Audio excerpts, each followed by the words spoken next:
We are recording, and I'm a little rusty at going live just because I don't really do the live ones anymore. But we'll start into this is going live, and all right, now it's going live on Rumble with Dr. Robert Malone, who's been on here a trillion times before, and for all future listeners, it is I am out of whack. I always do the day. It is Sunday, July 27th, 2025 at 2:01 p.m. Eastern time, and you're really leaning into the most interesting man in the world, the Dos Equis guy. And I remember when like it first started, it was like the first person to point that out. It was such like a low hanging, like of course he looks like the guy, but you just our conversation just the last week is just, it's like Formula One level street cars and like trillionaire yachts and like your posts look like those posts that like trust fund kids put up in Greece where they're just like I just rented this view. Have you ever seen those where it's like I worked for this and it's like your dad owns like DuPont Chemical. But it kind of dawned on me. I was like you're becoming the most interesting man in the world. I mean, it looked just like sports cars and yachts with like clear blue water. And so I don't know. That's seems like things are Well, continuing to and go don't up for forget you. dressage horses. Yeah, exactly. So it really like the more I was starting looking at it, I was like, it's if this was like a movie, I'm like it'd be kind of tacky. But this is actually happening right now. You are just and it didn't even dawn on me until like after we had finished talking. I was like, he's kind of like the most interesting man. And I was like, oh wait, he actually is. But yeah, so everybody listening, please go into the description. Please go follow Dr. Malone on Twitter, his Substack, his Getter, all that good stuff. And yeah, I always know just as like a general almost like buoys in the ocean warning of a tsunami. I always know when something big is happening when I get disparate texts from people or texts from disparate groups of people that follow the show that are unrelated about a singular topic. And that was all regarding RFK and the somewhat recent alterations or changes or committees or whatever to the vaccines to get. And again, for everybody in the description, please, or for everybody listening, please go in the description. Please go grab his books there. They're in the description. But I don't really know what exactly has changed, and I certainly can't speak on it with any authority. So I'm kind of just gonna completely hand it over to you and give you free reign to do whatever. Well, change is in the wind, or you could say we're winning, All right. and we ought to own it and celebrate it, and and not apologize for it. All of us have worked really hard to get to this point, but we're a long ways away from the finish line. We're winning, but those are skirmishes and battles. They're not the war. Hmm. But President Trump is absolutely on the warpath against wokeism. And we put out a recent essay about his canceling uh, tens of millions of dollars of subscriptions and subsidies for Springer Verlag, which is a publisher of Nature and really the leading publisher of scientific journals all over the world, in large part because they have gone completely woke. And of course, they censored and published falsehoods, I'm choosing my words, during COVID. Uh, um, and so President Trump has decided that's that. We're done. We're not going to subsidize you guys anymore. And the NIH supposedly is going to be starting its own journals. And it's no longer going to be authorizing academics to pay the exorbitant fees. It's like 30 or $50,000 to publish a paper in one of the big journals. It's crazy, stupid high. Why? And you and I and the listeners subsidize that through our tax dollars. So President Trump has said basically, hell no, we've had enough on that one and on a whole lot of other things. And one of the things that has occurred is with his Secretary of Health and Human Services, just to recap, HHS is the largest federal agency, bar none, full stop, bigger than DOD. Hmm. A lot of that has to do with the little tiny division that Dr. Oz manages called CMS.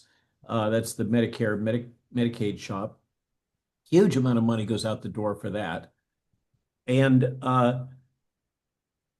the president has allowed the secretary of HHS enormous latitude in the face of all kinds of bureaucratic obstructionism.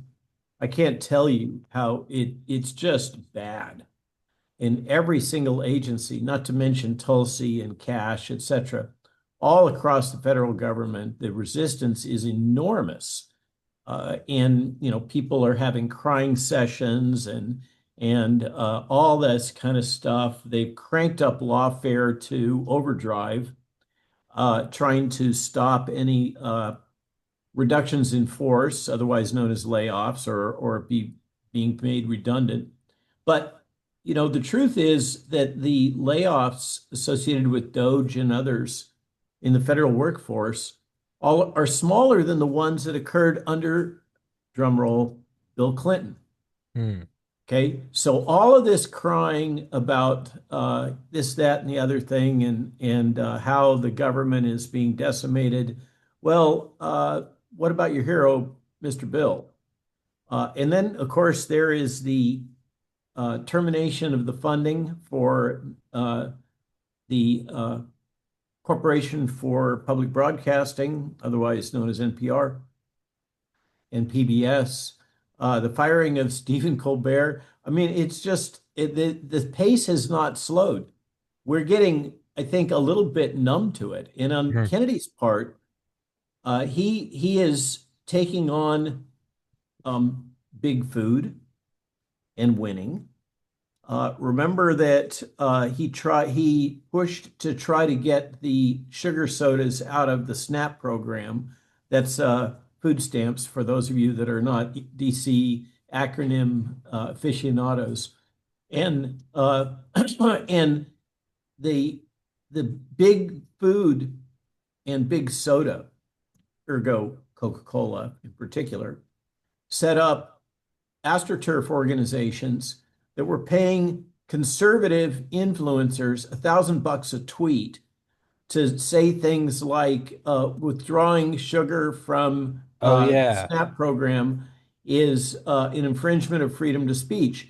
That didn't go over very well. And so what's happened is that it turned out the law was such that Kennedy couldn't just carte blanche eliminate those subsidies. And so he's been working with the states.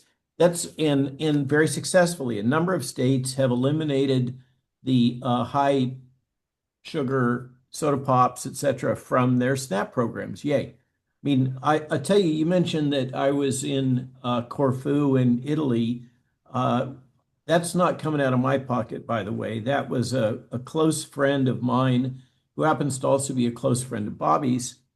Uh, Subsidizing us, paying for us to come out and see him on what's really a floating conversation that he has in his boat. Calling it a boat when it's 170 foot long Yeah. is a little bit over the top. I call it a ship. But in any case, he pays for us to fly out every summer, spend a week with him talking about topics of the day and strategizing a little bit, working on books, etc. The first book, Lies My Government Told Me, started on one of those boat trips. Actually, so did the second one. So it's kind of a floating salon, writer's workshop, hangout spot with the guy that um, I think the best interview is Megyn Kelly. If you look for Gavin DeBecker and his book and interviews about uh, fear, and that's kind of been his big shtick. He created, so The Gift of Fear is the title, and he created a security company that turned out to really go big. It's kind of security for the really high profile at risk persons, like I won't name names, but one of them was during the election, Robert F. Kennedy Jr. And then after the assassination attempts, another one that was protected by DeBecker and Associates was now President Trump. So that's what he does for a living. He's really up on security, very cautious. And just for context, he had his good friend Robert F. Kennedy and his wife out on the same boat the week before we were there. So it was a real pleasure to get to hang out with him again and learn from him. He coaches me quite a bit, and also shared various insights into what's going on from his point of view with Bobby and HHS and government. He was head of protocol uh, in the Reagan administration, Gavin was, so he's very familiar with the government. Uh, so I come back. We did Corfu and then scooted down to Gallipoli, a name that you probably remember, but there's no sign of battle there, and I didn't see any Australian graves. They're probably there, but wasn't in the area where we were. Gallipoli was a lovely place, and then we went north along the eastern shore of Italy to Brindisi, which is where we left from last Thursday night. And it was just really nice that the eastern shore of Italy is not inundated with tourists. There's hardly any tourists there. And in July, what it's full of is Italians from the countryside escaping to the ocean. It's a rocky coast mostly, some beaches, a lot of ancient medieval towns. Like there was one town we visited that was overtaken by the Moors in the 1400s.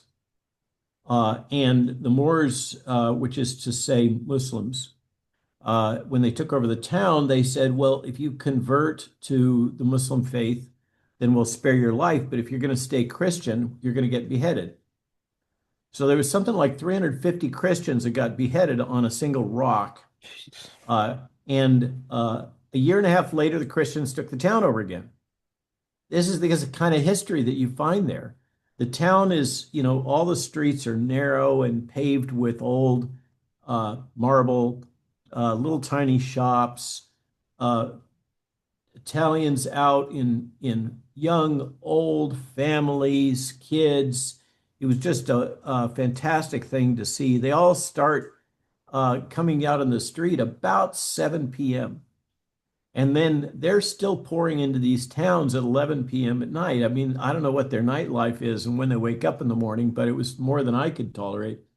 But really, really pleasant to see this culture. That it's kind of Italian culture where it's the norm to put on good clothes, dress up a little bit, Hmm. and go walk in the town with your family and your kids and everything else and meet the others and do a little bit of shopping. Very different. I didn't see hardly any fat people. I didn't see any beggars except for one mother of a very damaged young man who was missing legs. Uh, that was it. No tents, uh, no litter on the streets, none of that. It was just really pleasant people, good food, endless seafood. I don't know how many mussels I ate. And then we fly back to the States to get to the point with the Make America Healthy Again movement and the sugary sodas. And the very first thing that comes to mind as we're strolling through the airport is, my God, Americans are fat. Uh, so Bobby has got a task in front of him because that obesity translates to diabetes, prediabetes, heart disease, all kinds of stuff. And you'll remember that President Trump gave him the mandate through the Maha Commission to show measurable improvements in Americans' health within 2 years. That's a pretty heavy lift. And of course, why 2 years? The midterm. Duh. And so that's the genesis of this Maha Commission report that came out a few weeks ago. And by the way, scheduled in a few weeks from now is going to be the next volume in that The first one was a threat assessment in which it was pointed out the top headline was that if we continue on this track, our children are going to live shorter, sicker lives than their parents. That's just not okay. And so, what are you going to do about it? So, the next commission report is the battle plan. It's the strategic document that will lay out what's going to be done over the next few years and how we're going to approach this, changing the food pyramid, USDA guidelines. But in all of this, the one hot button is agriculture. And the president very much appreciates the support of the farmers of America, what we might call the flyover states. And that includes big ag. And he's very hesitant to do things that will hurt agriculture. But yet we have the buyer, the organization, the company notorious in its ethics, the company that bought Monsanto, which makes Roundup. Uh, they bought it just before the Roundup lawsuits were peaking. And their market cap has crashed because of the glyphosate lawsuits. And so they're busy pushing through legislation surreptitiously, trying to cram it into the budget bill that will, here's another rim shot and drum roll. For any of you who remember what happened after the vaccine industry got indemnification under Ronald Reagan. In other words, you can't sue the vaccine companies, right? So the pesticide and herbicide industry is pushing through legislation that'll make it so that you can't sue them for anything having to do with their products or toxicity from their products. It forces the EPA to not update any of the regulations. It sets a time stamp that starting at about 10 years ago, any of the literature from the last decade can no longer be considered in evaluating potential toxicity associated with these products. And they're trying to slide this under the table and doing everything they can to destroy Bobby Kennedy, as is the pharmaceutical industry. So he's bucking some big money and powerful organizations, bless his heart. I don't know how he tolerates it, but as Gavin likes to say, Bobby is thriving. He just loves this. He loves what's going on in DC. He loves the fight. He loves being in the scrum and in the battle and mixing it up. And watch for a future Substack. He's just flying back, I think today or yesterday, from Idaho, where he helped the legislature and the leadership in the Idaho legislature to pass some pro-regenerative farming bills and other bills that are very friendly to the MAHA agenda, and visited a well-known homesteader farmer, hung out with him. There's, fantastic footage and photographs. So Bobby's all in on regenerative farming and homesteading and backing the small farm, all the kinds of stuff we've been writing about now for the last few years, and is the subject of our next book, which is going to be about homesteading for health.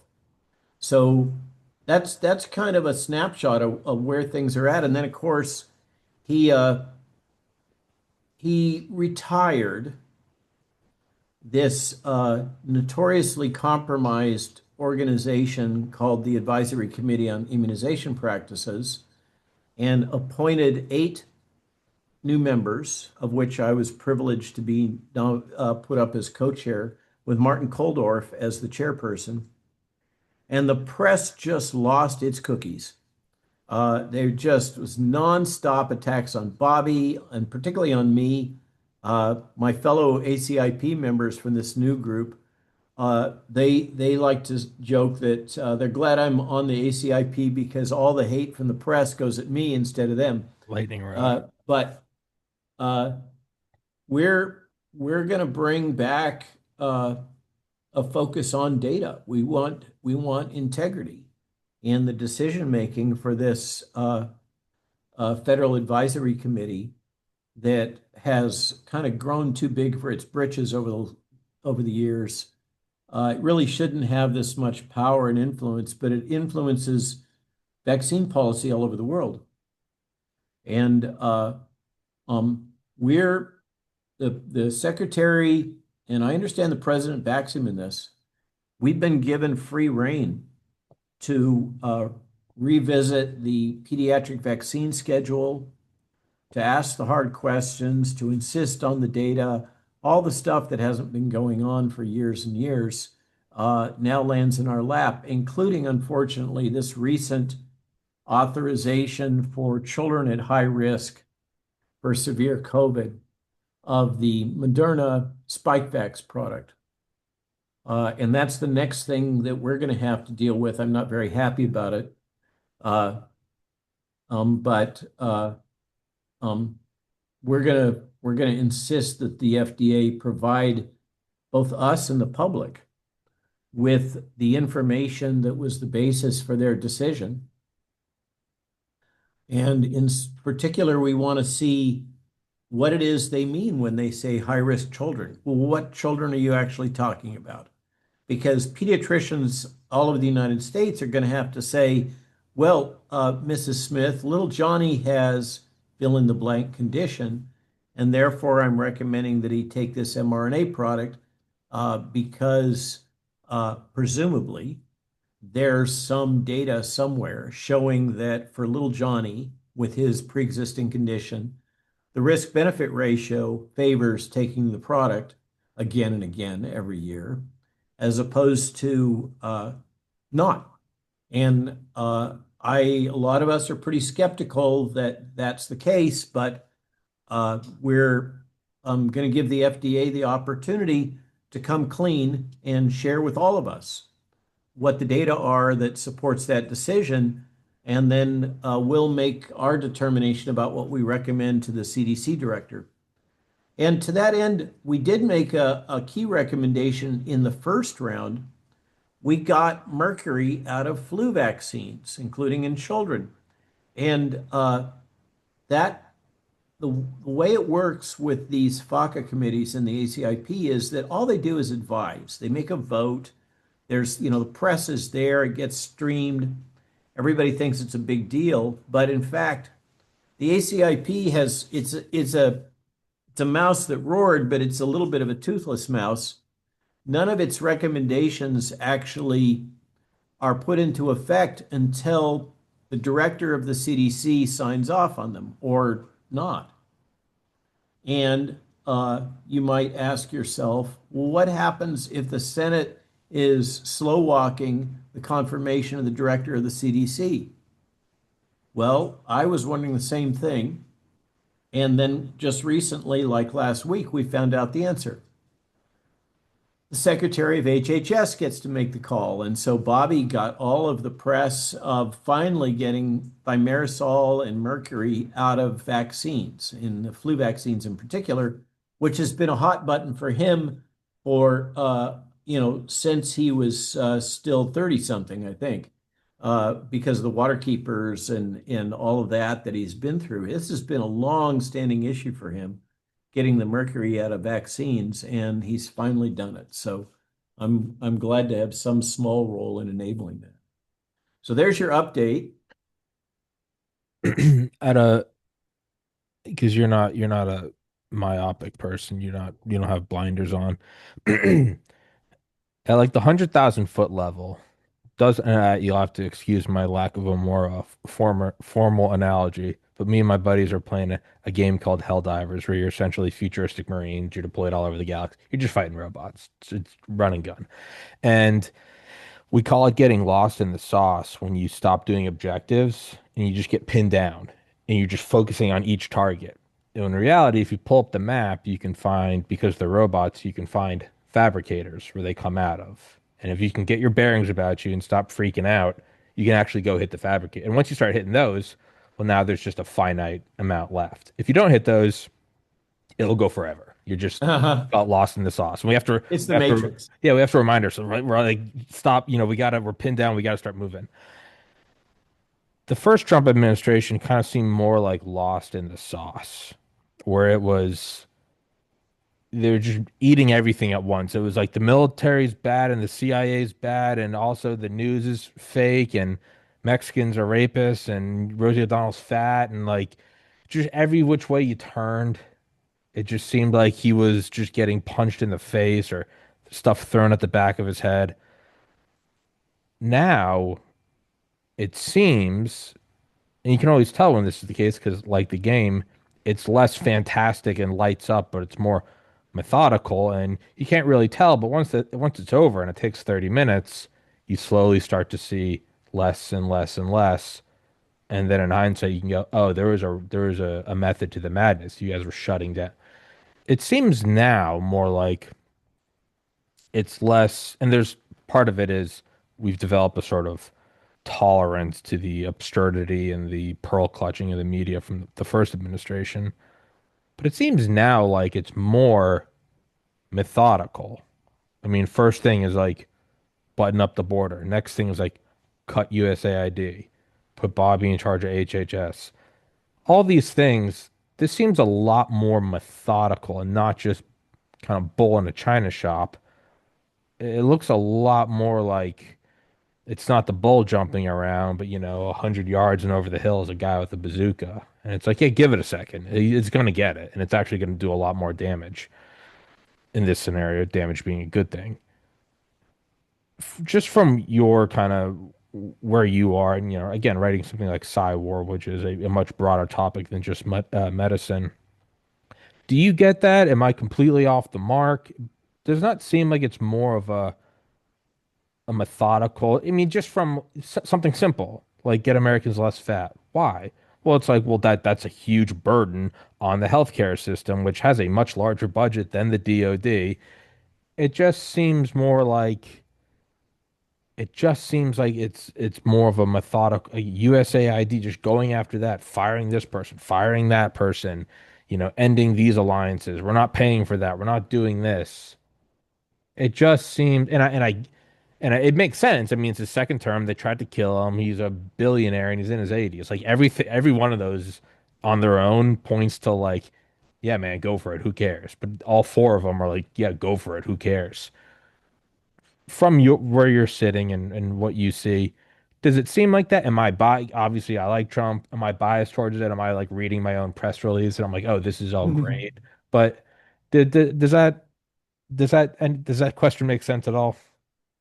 Yeah, so I think it's a combination of being more methodical and strategic, and a goodly amount of chaos. There's no getting around the fact that, for instance, the decision to authorize the Moderna product was not communicated up the chain of command. Now, it turned out that Bobby was on the boat at that particular time, and his right-hand person, Stephanie Spear, had just gone on vacation also. Neither one of them were notified. And the the people don't realize that the secretary does not have a magic wand that he can wave and he or she can wave and past FDA decisions go away. There are firewalls between the secretary and the political apparatus and the decision making at FDA. So all of this will can't how come Bobby didn't stop that and this kind of jibber jabber?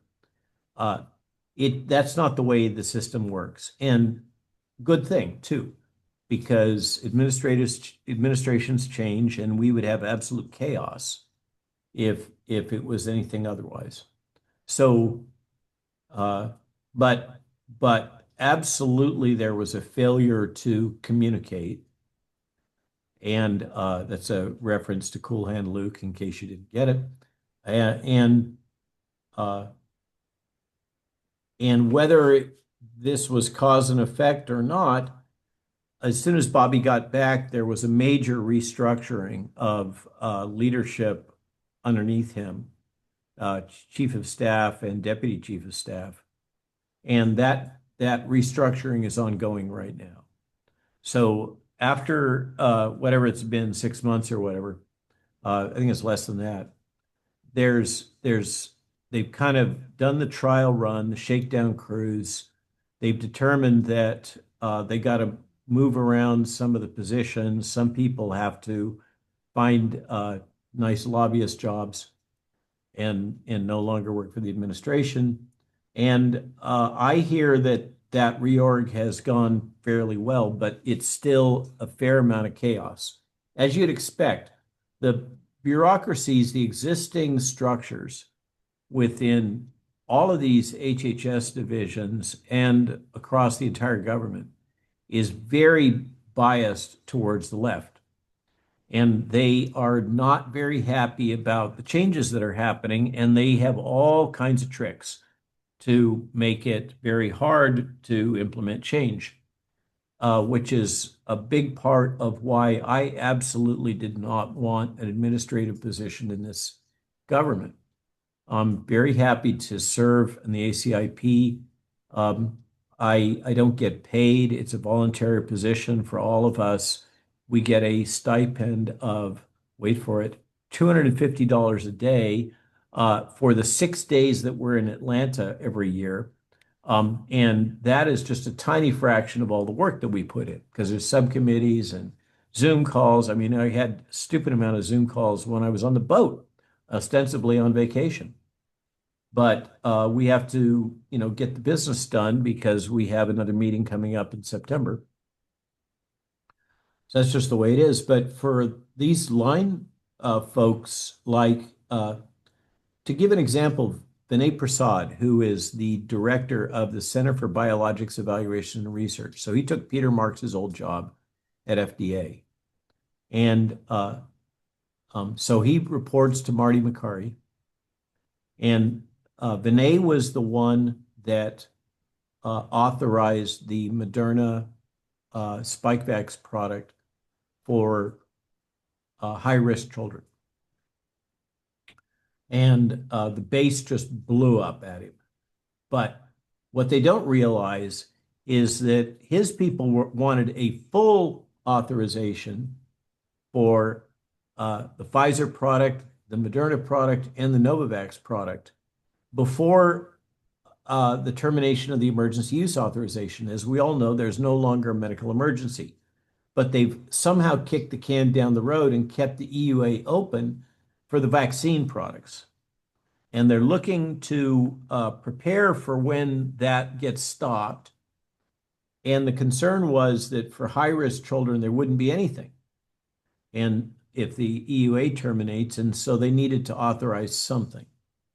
Furthermore, I think Marty makes the case in a recent interview that they can't insist that the companies do certain clinical research that ought to be done if they don't license it. Once they license it, they kind of got their hooks in the system and they can insist that they do follow-up studies that we've all, including blinded studies, that we've all been looking for. But Prasad really took it in the chin because of doing this. But the truth is that he really fought against his bureaucracy. They're not happy with him. They wanted all this stuff completely licensed for all these different products. And he said no. He just chose the one that he thought was safest of the lot and gave this very narrow authorization. But that kind of obstructionism and gaming and backbiting and everything else is going on across the whole of government. And my heart goes out to these poor souls that accepted those positions because they just have an endless amount of grief, and it doesn't help when the base is busy without understanding the system, busy accusing them of being controlled opposition or false flags or, all this kind of stuff that they've accused me of also. They don't realize how hard it is to govern in this environment. So I think when you take in all of the stuff that all the resistance and obfuscation and the ginned up lawfare and everything else that's going on, I think the Trump administration is making amazing strides. It's almost daily still, just like in the first couple of weeks. And I think Bobby's doing a great job. And I think Dr. Prasad uh, certainly, from what I hear, regrets that the chain of command above him didn't inform the secretary in a timely fashion of his decision. But that's not his fault. It's other people's responsibility to do that. I mean, the government is huge and everybody's supposed to stay in their little silo. And if you go outside your silo, then the gubbies just attack like a swarm of orcs because you're not recognizing your boundaries. So that's what I see going on. I see a lot of good stuff. I see a lot of challenges. I see a fair amount of chaos. I see learning and restructuring and adapting to this climate and this environment ongoing. And I think that people are going to be surprised at the next Maha Commission report and what goes down. But you can't fight City Hall. I don't know how the resistance from big chemical and big ag, I don't know how that's going to resolve itself. That's something that everybody that's listening to this, if you care, you got to get engaged and call your Congress critters and tell them that you're not okay with providing indemnification to the pesticide and herbicide industry. Is there there shouldn't be, and if there is, it doesn't matter. You still got to push through. Is there a level of fear, probably deserved, at what the pushback is going to be in the broad blanket of the entrenched power structure? I mean, the first Trump term, it kind of looked, they looked at be COVID or the summer of love or whatever. You kind of see these things, and you also just can't have that mindset of, well, what are they going to do if we start to smoke them out? It's like, well, what is a pedophile going to do when like the SWAT team surrounds his house? Like, who cares? Like, you have to put it to an end. Hopefully, he doesn't have a gun, but if he does, he's probably going to come out shooting and prepare for it. But it's an ultimate end, or you do got to do it. It's not that he has a parking ticket and the juice isn't worth the squeeze.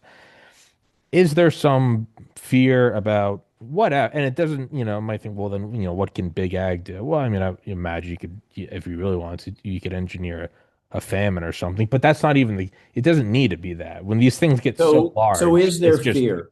well, I but think there is fear the right word? Anxiety, uh, anxiety, wariness, awareness tread of lightly, risk and threat. Absolutely.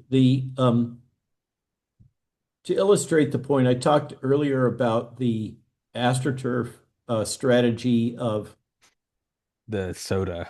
the soda industry hiring conservative influencers. There's lots of signs of all kinds of chaos agents on social media right now. Uh, the There was a leaked memo from the Bio Trade Organization. There's two major trade organizations that represent the pharmaceutical industry. One is called Pharma, and that is more aligned with traditional drug manufacturers. The other is Bio, which is the organization that has represented the biotechnology industry. Increasingly, the biotechnology has become the main source for pharmaceutical industry revenue. And so the two being separate is a little bit redundant now, but that's still the case. So there was a leaked memo from Bio like 2 weeks ago, 3 weeks ago. That was the product of a meeting in which they came together with their lobbyists and their sponsors and identified Secretary Kennedy as the major threat that they face currently. So they perceive him as a threat. They have fear about Kennedy and the disruption that will come with a Make America Healthy Again agenda for good reason. And the disruption that will come with the new advisory committee on immunization practices and all these others. And so they allocated a war chest of $2 million to take out Bobby. And I'm sure that's just a drop in the bucket compared to what they're going to be spending. So there's no question that they unapologetically are treating the secretary and I'm sure the president as a significant threat, as is the press. I mean, when you think about what the coverage that's going down, and you look at the numbers of what's happening in corporate media, they are economically collapsing.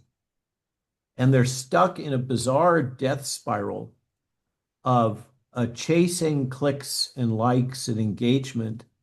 And they're so desperate, they're down to the point that they kind of don't care if you're clicking on their article because you think it's absurd or because you agree with it. They just want the click. And so they'll say all kinds of stuff that is really egregious in order to get the clicks and likes and follows and engagement that is the kind of the residual of the metric that their sponsors, their advertisers rely on. My wife, Jill, likes to point out that at some point, pharma is going to see the ROI, the return on investment of their sponsorship of corporate media as not Bird. sufficient. You know, the juice isn't worth the squeeze. And then the whole industry is just going to collapse like a house of cards. That's kind of where they're at right now. And they see Trump, they see Rogan as a major existential threat. And they want to do anything they can to take these people out and simultaneously to build up left-wing podcasters.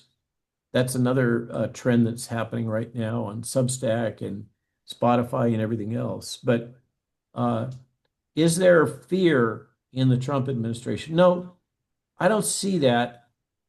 And maybe that's the gift, to borrow a phrase from Gavin, the gift of fear. Maybe that's the gift of the assassination attempts. Yeah. I mean, Trump now has been in the middle of the tempest. He's weathered the storm. He came out with fight, fight, fight, not, oh, I'm going to go crawl in a corner. And he beat this, Kamala Harris, Tim Walz. Well, that's where did they come up with that in the first place? That was just destined to fail. But he beat him, and he beat him like a drum. And this is his last term. He don't have anything to lose. Yeah. And so I think that's, he was wandering in the wilderness. He was in purgatory for 4 years for a term, subjected to enormous harassment. And I think he's a better person for it and a better president for it. It's really, as you point out, he seems to have come out swinging and very focused. So the question I have is, are they going to be able to hold the Senate and House in the midterms? I think everybody's focused on that right now, but to be honest. And if they do, then who's going to be the next president? Is it going to be JD? Is it going to be Bobby? Is it going to be Tulsi? Who's going to step in and be the successor that's got to carry the torch? Is it going to be Ron DeSantis? I'm hearing rumbles of that again. So, it's interesting times and good times to be a conservative. I think we need to, pinch ourselves from time to time and remember, as I said at the beginning, we are winning. We haven't won, but we are winning. Yeah, no, it's we've definitely come a long way just from 4 years ago, and just from my the own to be sure, like me saying earlier, what are these companies or things going to do in backlash? That's obviously me running my mouth and not Dr. Malone's opinions. But when I said something about like big ag, what I was getting to was once you get to a certain size, you don't need to do something specific to your industry. Like a bar, a small bar, they can ban you from coming back. If you own 10,000 bars across the country, you're no longer limited to that. You can start hiring private eyes, you can harass people, you can get assassins. Like it's a whole different game to where it doesn't really matter what industry you come from if you've just got that much money. And there it seems like that's going to be a pushback to, I mean, and I was just wondering, like, you think at a certain point you would just, not even from like a change of heart, not some like Grinch moment, but just from like some pure psychopath mode, some rather Grinch, but Gordon Gekko. At a certain point, do you not just pivot and go, man, tides are turning. They really want to remove mercury and make people less fat. Like, how do we get in on the ground? At a certain point, dude, at a Exactly. certain point, like, How do we and I, recognize and exploit the business and I, opportunities associated with that? it's not even a romantic delusion of like they have a change of heart. No, like where is the coked up CEO like, wait, everything's turning. Like let's get into like freshly picked fruit. Like where's that? Like where's the ingenuity behind that of like, yeah, the bottom line's going up. That's what I'm curious about it. Because isn't that the real? I mean, at the very apex, you have people who are truly evil and just want power. But the people that kind of carry it out through private companies, yeah, they want it's fiduciary responsibility. At a certain point, do you not have that? Just like, yeah, mRNA free beef, I'm with like get you. on the You ground know, floor, carrots, whatever. what's going to happen to these folks if JD Vance gets in? Yeah, now And you're they got looking another at, four yeah, years. It's it's uh it's not going to be sustainable to continue endorsing wokeism. yeah, like I mean, like Amazon buying Whole Foods. Like, no part of me thinks Jeff Bezos cares about anyone's health. And no, I'm not even putting him down. In the way I don't care about anyone's health. I'm too busy with my own stuff. Like where's the profit? And then before I forget this idea, when you see these kind of huge or formerly huge news outlets, yeah, falling down to that, and I see it more just the clickbait stuff. Like, is Trump really even president anymore? And it's like CNBC, and it's like, what are you doing? Like, that's fascinating. And then with cutting USAID, and you can kind of see the ripple effects months later. How many things were being funded by that? It does make me think of what you're saying about those like little towns in Italy. Some things are, I mean, I think like New York City, like yeah, it's like the urban capital of the planet, and it probably should be in like a grid formation. Like I get that. But there is something a little more romantic. The grass is always greener, and I get that. There is something a little more romantic about when you do see those pictures of Italy or Greece or something, just these winding towns where it does seem like it grew organically a lot, which is very different from, those like pre-planned cities and suburbia. Very different from 15-minute cities. That's what I mean. And so if you were to extrapolate simply that pattern, nothing else, but simply that pattern, and put it on something like the news, you can kind of see like the friction of the oil and the water hitting, and that when you see those articles about like we need to create a left-wing Joe Rogan, it's like that's you don't get it. Is like they're not created; they just happen. Yeah. Like they just some things you can push and music you can push, but there's a reason why like certain sneakers. It's like, yeah, it doesn't hurt my knees when I run. It's just what it is. It doesn't need to be a psyop or an astroturf. And you can kind of see the remnants of those like pre-planned things of like the talking points, all the BS talking points and all the scheduled things, all of that lies on the back of backdoor funding to where it doesn't matter if it works. We're getting money from the government.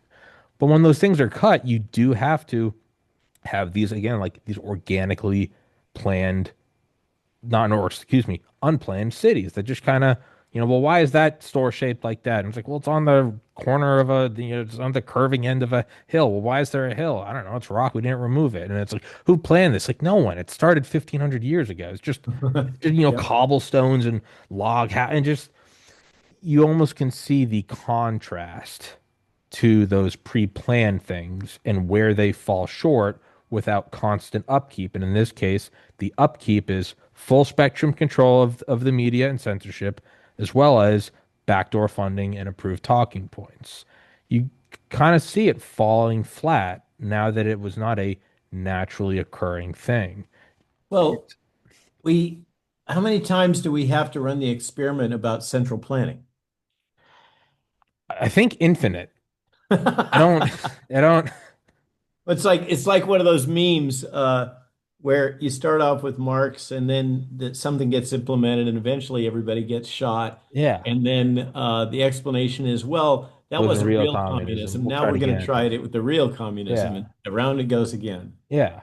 Yeah, no, well, what if we just centrally plan no failure for the central plan? Like, oh, that doesn't make sense. But like at a certain point, you do see it kind of falling flat. And I imagine on a big enough timeline, if you were to zoom out, not even in this year, last year, the last president, but if you were just to look out at just decades and centuries, yeah, it makes sense. You kind of get this coalescence of power and corporate money and overreach and like the 80s or 70s, 80s, your Bretton Woods and then NAFTA and then all the as it just gets tighter and tighter and tighter and you're still running on the inertia of a post World War II economy.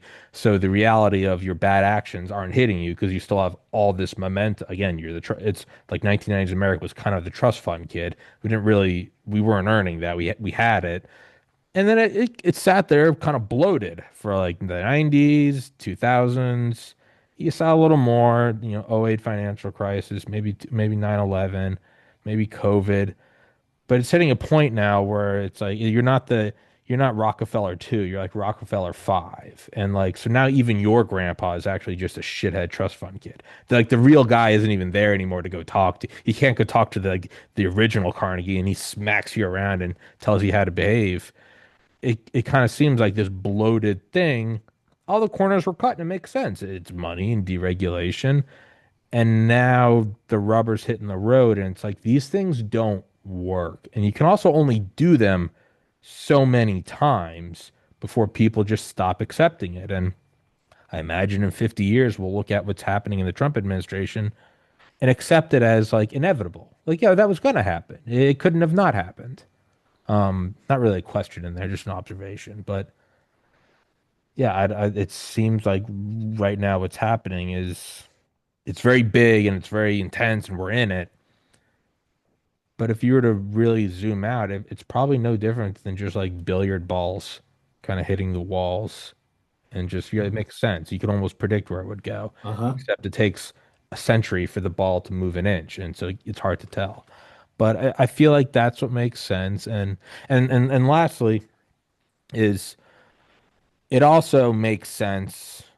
There is almost a sort of relief in the assassination attempt because that was the final card.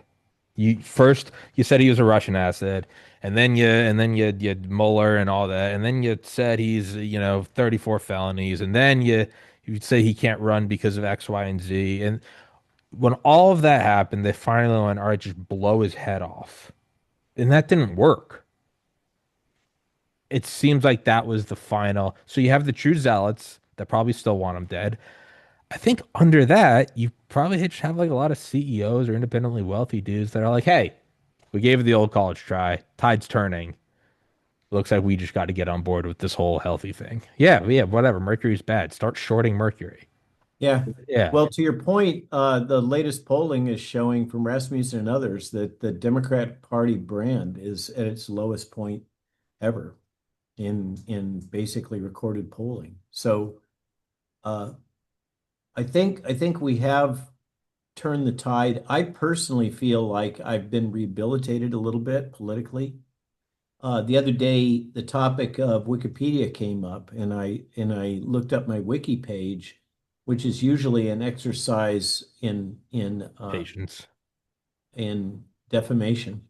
Uh, and so I generally don't look at it, and I was shocked. it was almost favorable. It still had Davy Alba, the New York Times, blah, blah, blah. And he was a spreader of misinformation during COVID without ever saying what my misinformation sin was. But for the most part, it was kind of normal. It talked about that I married my high school sweetheart. It didn't say anything about the books, it didn't say anything about Substack. I think that's going to get fixed. But uh, it was almost normal. And getting appointed to the ASIP and the press losing its cookies, and then uh, as people have been listening and watching, they're kind of like, well, like that makes sense, and he is doing what he said he was going to do, and so is the committee. They're judging by the data. They're not just anti-vaxxer zealots like the press said. And they certainly aren't people that don't know anything about vaccines. That's a false narrative. So in the end, it feels like the press has overreached so much. The propaganda has overreached so much that and the lies during COVID were just so extreme that people could see what was going on, and they've carried that forward. Now, what in I was just on Brian Rose's podcast 2 days ago from London, and he said, "Well, what about Cywork? You got this book out. Is all the Cywork stopped, etc." And one of the major chapters there talks about the 77th Brigade in the UK, which developed a lot of this. We could call it tech, and the Mutton crew that operationalizes it, etc. And I said, Brian, 77th Brigade has not gone away. The Mutton crew has not gone away. What has happened is that things have gotten a lot more subtle. And in particular, the utilization of artificial intelligence has become the new Wikipedia. And people are very glad to accept, constrained answers from artificial intelligence, natural language processing based programs that sound very authoritative, definitive, and unless you tell them not to sound authoritative and definitive, which puts the lie to the whole thing. But for most people, uh, they're, well, what does Grok say? As their way now of processing what is true and false. And that just creates the opportunity that's being exploited for the bad actors to manipulate Grok or whatever your favorite artificial intelligence is. So it feels like all this stuff is still going on. Some of it is still pretty raw. We still have a lot of efforts on social media that are pretty transparent to divide the base, split MAGA from Maha, divide Maha. Maha now is one of the strongest political movements in the United States.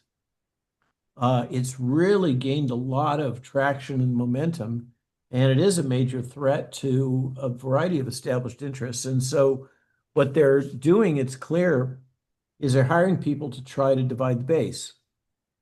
And to some extent, it works. Then there's the ignorant follower-ons that just accept those narratives and then promote them themselves. There's the whole outrage farming that's going on with some influencers where they're just constantly trying to come up with the next outrageous thing that everybody will click and like and follow. So all that stuff is still going on, but I think a lot of people have just gotten tired of it. And I think, to some extent, maybe the book helped, but people have become much more aware of the psychological manipulation that they're being exposed to. And they are becoming more resistant, just like I hoped they would. Just like we all learned about Madison Avenue advertising, and we became more resistant to it as children, as we were growing into our adolescence and being bombarded with all this stuff. And now it's harder to sell us cornflakes in using the same methods as before. So I think the same thing is happening on social media, and I think we need to just relax about it, not do our own outrage farming, our own Hmm. spinning up of anxiety and fear and anger and all of those bad emotions. Just let it play. Don't don't highlight these people. Don't play into their game.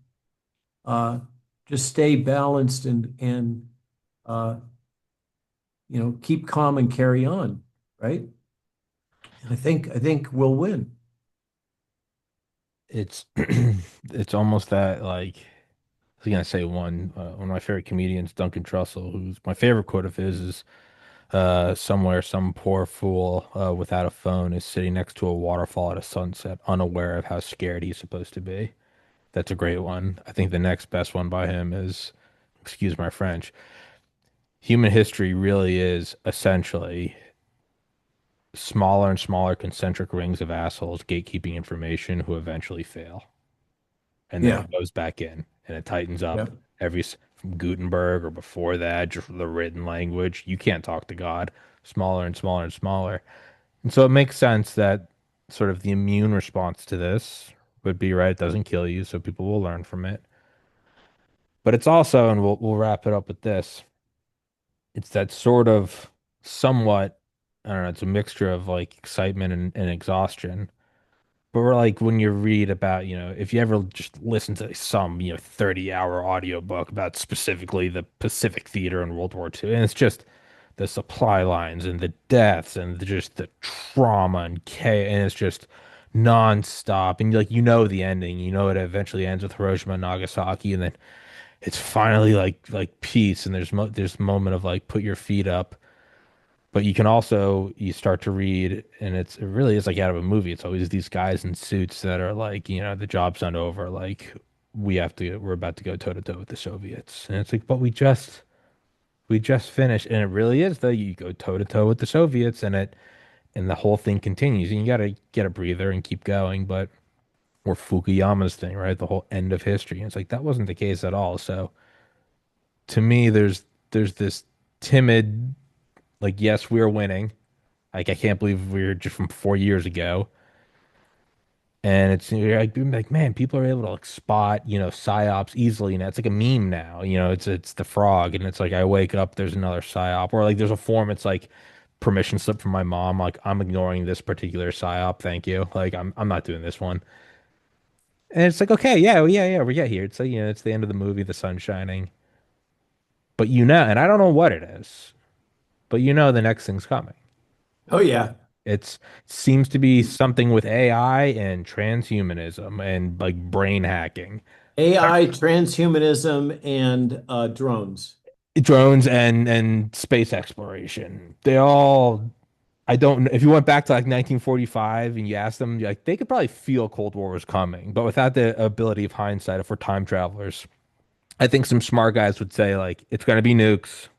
It's going to be rockets and probably something with the moon. And he'd be like, you're pretty spot on. And computers, you're pretty spot on. They don't know what it is, but they can feel it. Hey, Tommy, here's Yeah, something to chew on in yeah, closing. yeah. Um, uh, the other day, I had two FBI agents come to the farm Oh yeah, to interview me about what I'd experienced during the censorship and defamation and all that during COVID, that's wild. because they were launching an investigation about the people that were doing this kind of stuff, including within the federal government. Wow. And as they were going out the door, we had our the woman Justine, that is our kind of our special person within Malone.news that focuses on UAPs. Uh, and so she was there, and she just couldn't help herself. She asked, "Do you know anything about uh, the UAPs?" And one of them piped up and said, in the investigation, she said, "Well, I can't talk about it because I'm actively involved in supporting those investigations, but I can tell you that a lot more activity is happening now." Oh God. That's data point number one, and that they're real. Okay. Data point number two, I'm talking to my friend, and mentioned this while we were on the boat. And he says, "Oh, Bobby had a briefing, and they all of this stuff is true. Roswell, all those things, the reverse engineering, the origin of the night vision, a whole bunch of this tech comes out of reverse engineering recovered material. And so stay tuned on that. It sounds like there is absolutely there. And we can look forward to, as you're talking about the future, we can look forward to learning a lot more about what the heck is going on with these, whether they're time travelers and they're humans coming back, or they're from another dimension, or they're whatever, fill in the blank. But apparently it's real. I'm such a UFO head. It that makes me so happy. Just as a data, it's as another data point. A bunch of ex-CIA guys have had on the show a million times, either operatives, boots on the ground, or analysts involved in like some insanely like Osama bin Laden and stuff. A lot of them have been like politely declining shows, saying that they're working again. And I'm like, and these are all like legit good guys. These aren't guys where I'm like, oh God, they're about to do something. These are like the Captain America guys I know. So another data point. And I'm like, all right. And it's a good nervousness that maybe something good's happened. But and we will officially wrap it up with. But that's one thing I'd always thought about evidence of, quote unquote, good guys winning. And a lot of the military guys talked to, and higher up guys, generals, they kind of all agree that something happened after they popped Kennedy, and there was some form of counter movement and incredibly small, incredibly secret, realizing that we were in an occupied government and it's been there for 60 years and growing and growing and growing. And Trump isn't it. Trump is just a chosen front person. There's been other front people. But one thing they said is like, and then you would kind of know that it's really underway what we talked about earlier, where it seems more like they're actually shutting down the centers of these things. And this is where I think they lose a lot of people, but not me. To be like, and you could really tell for sure when they start going into the black projects, the Area 51, the UFO, the Nevada, and you start seeing these things that, to quote Ben Rich, the CEO of Skunkworks, which did the SR-71 Blackbird and the F-117 Nighthawk, we have the power to go to the stars, but these things are locked up in black projects that would take an act of God to be unsealed. But if they were, they would help humanity. It These are some proxies. These are some indicators that something good is happening, which is very Yes. weird. It's like a beaten puppy. I'm like scared to accept it, but like something good is happening. So yeah, I don't know. This might be like Yeah. the cheeriest ending I think we've ever had. Well, So that's a we'll good point to break we'll pin until it there. Yeah. we discuss again. Yes, sir. Everybody listening, please go in the description. Please go follow him on Twitter. Please go follow him on Substack, on Getter. You can also go grab the two books, Lies My Government Told Me and War. You've been on here for both of those books before. They're very good. War is a fascinating read, and it's probably, I would still say, very pertinent to everybody. Um, but yeah, man, as always, I love having you on here. You are the most interesting man in the world, and I appreciate your time. Look forward to our next chat. Bye. Yes, sir. Thank you so much. Guys, thank you for watching.